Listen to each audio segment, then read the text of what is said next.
ভাই এই জমিটা ছাড়া আমার আর কোনো সয় সম্পত্তি নাই। যার কেউ নাই তার হারানোর ভয়ও নাই।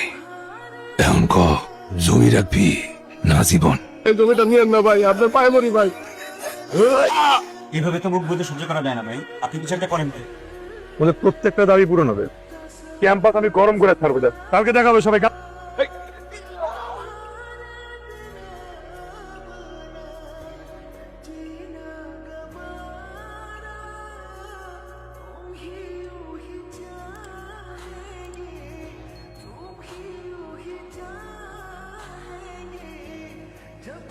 বিশ্ববিদ্যালয় আমাদের কি স্কুলে যেতে হবে? রাজপথ না, এটা বিশ্ববিদ্যালয়। আসসালামু আলাইকুম। আমাদেরকে মিছিলে নিতে এসেছেন? আপনি জানেন আমি কে? মেয়েকে বৃষ্টিতে ভিজলে কতটা সুন্দর লাগতে পারে তা আমার জানা ছিল না। আসি। ওসব কি বলে গেল উনি? আমার বাবার নাম শুনে ভয়ে এসব সাহিত্য ছেড়ে গেছে। একদম না, ওনার বডি ল্যাঙ্গুয়েজ, ওনার চোখ দেখে একদম মনে হয় না যে মিছিলে যাওয়া। এর মধ্যে তুমি ওনার চোখও পড়ে ফেললা। চল।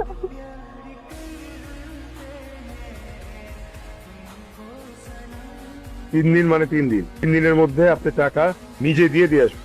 তুমি জানো তুমি কার সামনে দাঁড়িয়ে কথা বলছো? তোমার মতো ছেলে আমি মিনিটে মিনিটে জন্ম দিতে। এত কথা শোনার সময় তো আমার নাই। টাকা কবে দিবেন সেটা বলেন না। আরে তুমি এভাবে কথা বলছো কেন? আপনার সাথে কিভাবে কথা বলবো? দেখো রাইছো, তুমি কিন্তু উল্টাপাল্টা কথা বলছো। আপনি টাকাগুলো 3 দিনের মধ্যে দিয়ে দিবেন।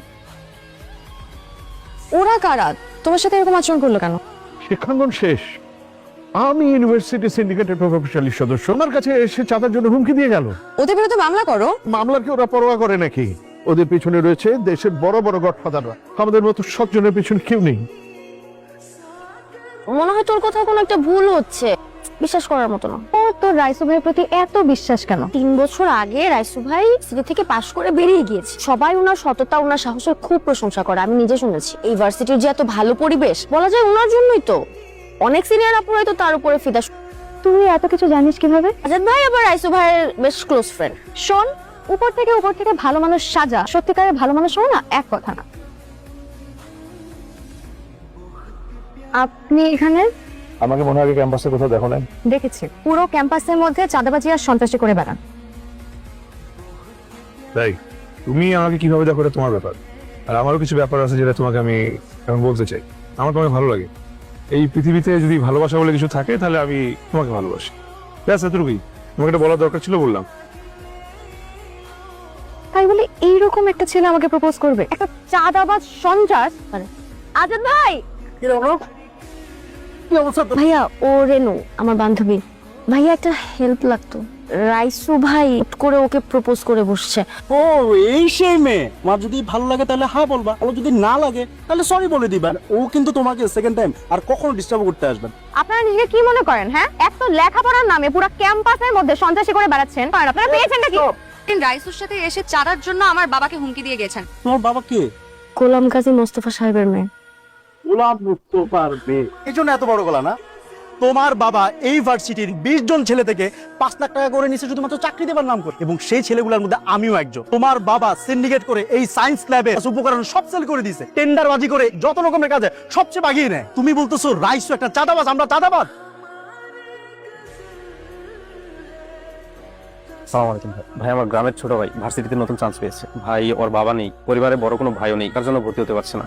ভর্তি হলে খরচ চালাবা কেমনে? ভাই আমি টিউশন করে ঘর চালিয়ে নিতে পারবো। ভর্তির দায়িত্ব আমার। মন খারাপ? আচ্ছা মা, বাবা কি করে? তোর বাবা কি করেন তুই জানিস না বুঝি? আমরা অনেক কিছুই জানি, কিন্তু দেখি না। আমার বাবা শিক্ষা মন্ত্রণালয়ের একজন 3য় শ্রেণীর কর্মকর্তা। তার বেতন আমার মাসিক খরচের থেকেও কম। এই কয় টাকা বেতন দিয়ে এত অর্থ সম্পদ কি করে সম্ভব? না আমাদের বিজনেস আছে না? কি কি বিজনেস আমাকে বলো, আমি একটু শুনি। বাবা সম্পর্কে মেয়েদের সব প্রশ্ন করতে হয় না মা, প্রতিবাদ করতে হয় ঘর থেকে। এসব কথা শুনলে তোর বাবা মনে কষ্ট পাবে। আর তার জন্য যে হাজার হাজার বাবা মায়েরা কষ্ট পাচ্ছে, তুমি সাথে কথা বলো বাবা।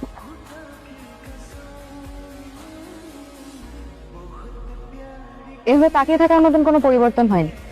আমার একটু ওনার সাথে কথা আছে। বন্ধু হলে এমনই হওয়া উচিত। শুনেন, এখন থেকে এসব আপনি আপনি একদম বাদ। শুধু তুমি তো, আমি বাদে আর কোনো মেয়ের দিকে তাকাতে পারবে না। যদি টাকা চোখ আমাকে সিনেমা আগলে দেখুন।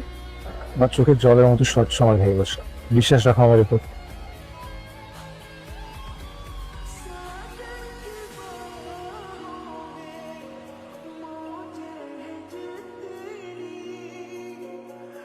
নিজের হাতে তোমার জন্য গরম গরম ভুনা খিচুড়ি বানিয়েছি, তুমি খাবে, আমি দেখবো। খুব সুন্দর একটা মানুষ, আমার মায়ের পর সব থেকে সুন্দর মানুষ। তুমি কি কাঁদছো? হতভাগ একজন মানুষ আমি। জন্মের 3 মাস পর বাবা প্রবাসে মারা যাবে, টাকার ভাবে লাশটা আনতে পারিনি। বয়স যখন 3 তখন মা আর একটা জায়গায় বিয়ে হয়ে যায়। কথা ছিল আমিও ওদের সাথেই থাকবো, আমার করে নেয় নাই। লোকটা মাকে অনেক নির্যাতন করতো, আমার অবহেলা সহ্য করতে না পেরে মা আমাকে নিয়ে শহরে চলে আসে। একটা এতিমখানায় ভর্তি করে দিলাম। নিজে একটা গার্মেন্টস চাকরি, প্রতি সপ্তাহে আমার সাথে একবার করে দেখা করতে আসে। একদিন খিচুড়ি আসলো না, মাও আসলো না, একটা সংবাদ আসলো রোড অ্যাক্সিডেন্ট করে মারা গেছে। আমি আর যাইনি, শেষবার মতো মাকে দেখতে আমি যাইনি। কেন যাইনি জানো? তোমার মায়ের মৃত মুখটা কখনোই দেখতে চাও না, তোমার মা বেঁচে আছে। আমি প্রায় মায়ের স্বপ্ন দেখি, আমার নিয়ে কত স্বপ্ন মায়ের।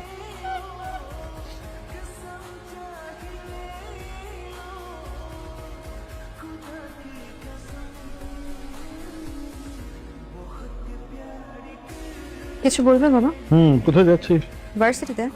ওদিন দেখলাম একটা ছাত্র নেতার সাথে তোকে। আমি ওর সাথে মেলামেশা করতে নিষেধ করছি না, তোকে একটু সতর্ক থাকা প্রয়োজন। তোমার সতর্ক থাকা প্রয়োজন বাবা। কিরকম? জীবনে এত টাকা দিয়ে কি করবে? ঘুমের ওষুধ খেয়েও তো তোমার ঘুম হয় না। জীবনে এত টাকা অর্জন করেছো, শান্তিকে পেয়েছো। তুই কি আমাকে উপদেশ দিচ্ছিস? আমি শুধু তোমাকে বোঝাতে চাচ্ছি তুমি ভুল পথে আছো। তোমাকে একটা কথা বলে রাখি, আমি রাইসুকে অনেক ভালোবাসি। ওই এতিমখানায় বড় হয়েছে ঠিকই, মানুষ কিন্তু হয়েছে। দোস্ত চল গাজী সাহেবের কাছে। এবার কাছে কেন? জানি না, হয়তো কোনো ইম্পর্টেন্ট কথা বলবে।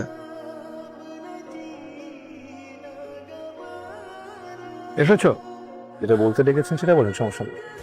আমার মেয়ে রেহনুমা, চেনো তো? রেনুমা কার মেয়ে সেটা আমি জানতাম না, এখন জানলাম যে আপনি তার বাবা। তোমাদের মতো ব্রিলিয়ান্ট ছেলেরা যদি আমাদের রাজনীতিতে আসে তাহলে দেশের চেহারা কিন্তু একদম পাল্টে যাবে। ওর সাথে তোমার সম্পর্কটা ঠিক কতদূর আমি জানি না, কিন্তু সোসাইটি ভালো, ক্লাস ভালো, কিছুতেই কিন্তু তুমি আমার মেয়ের যোগ্য নাও। তবে আমি তোমাদের সম্পর্কটা মেনে নিতে পারি, আমার কথা মতো চলতে হবে। এতে তোমার উপকার হবে, আমার কথা মতো চলবে। আমি জানি তুমি খুব সৎ, আদর্শবান। আদর্শ প্রতিষ্ঠা করতে হলে তো অর্থ লাগে। সততা, আদর্শ এটা প্রতিষ্ঠা করতে যদি টাকা লাগতো তাহলে তো কোনোদিন বিপ্লব ঘটতো। তুমি বিপ্লব ঘটাবে, তোমার কোনো রাজনৈতিক পরিচয় আছে? আপনি ইতিহাস মনে করতে ভুল করছেন। বিপ্লব ঘটিয়েছে আমার মতো সাধারণ মানুষেরা। আমার আদর্শ না রেনু, কোনো কিছু থেকে আমি পিছপা হচ্ছে। হ্যাঁ, আপনার শেষ নামে দেখেই চাই আমার বাধা। আমাদের কাছে অনেক তোমার বিরুদ্ধে লিখিত অভিযোগ আসছে। আমি প্রাক্তন ছাত্র হলেও একটা শিক্ষার্থীর পাশে ছায়ার মতো করে থাকি। আমার কারণে নেতারা তাদের অপকর্ম চালাইতে পারে না, অনেক প্রভাবশালী সদস্যরাও আছেন। এই জন্য আমার নামে কমপ্লেন্ট আসা খুবই স্বাভাবিক। মুখ সামনে কথা বলো, তোমার মতো এখানে কেউ রাস্তা থেকে উঠে আসে নাই। আপনি মুখ সামলে কথা বলেন। রাজমহলে বসে আছেন দেখে আপনি মানুষ হয়ে যান নাই। আমি দাদা তোকে আমি আজকে কি করতেছি মানে কি বলছিস তুই?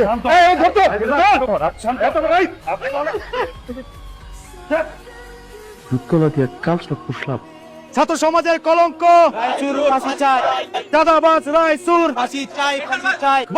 বিশ্বাস করো, আমি কিন্তু কিচ্ছু করিনি। তাই আমি কেন ওনাকে হাত তুলবো? উনি আমার কলার ধরছে এসে, এরপরে এখানে কোথায় কার গায়ে কিভাবে আমার দোষ নাই, বিশ্বাস করো। এখন ভয়টাই আমি পেয়েছি। আমি আছি না? আবেগ দিয়ে জীবন চলে না রাইসু, প্লিজ কয়দিনের জন্য তুমি দূরে কোথাও চলে যাও। আমি সব সময় তোমার পাশে আছি। বাবা কাকে বলে জানিস তুই? কি সব বলতেছো? সিদ্ধান্ত নিজে নিতে শিখে গিয়েছিস না? এ তোর বাবার গায়ে হাত তুলেছে, সেই ছেলের সাথে অন্তত আমার মেয়ের সাথে কোনো সম্পর্ক থাকবে না। পুরো ঘটনাটা আনএক্সপেক্টেড ছিল। রাইসু ইচ্ছা করে বাবার গায়ে হাত তুলেনি। একটা রাস্তার ছেলে তোর অনেক আপন হয়ে গেছে। এখানে 3টা পাসপোর্ট আছে, এই যে পিস্তল। সন্ধ্যার ফ্লাইটে দুবাই যাচ্ছি, আমাদের সঙ্গে না যাস তুমি ওই ছেলেটাকে মারবো, তোর বাবা আর আমি আত্মহত্যা করে মরবো।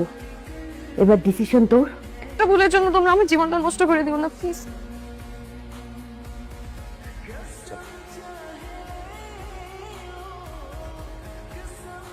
তোর বাপ রাইসুপুর, তোর মতো বেইমানের কাছে অন্তত আমি রাইসুর কথা কম। যখন টিপটা পড়াই দিব না তখন ঠিক করবি। এরপর পড়াস না কে পড়া? কে আপনি? ভাই আপনি বলেন তারে রাইসু আসছে। ম্যাডাম তো পরশু দিন দুবাই চলে গেছে।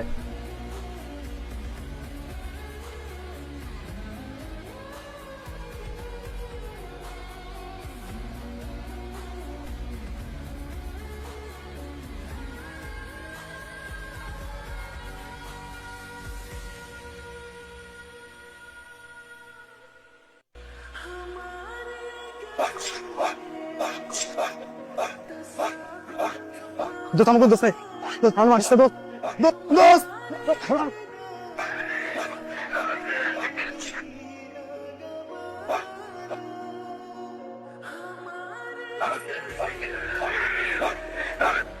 ওরে দিনদা নিতে পারবেন না।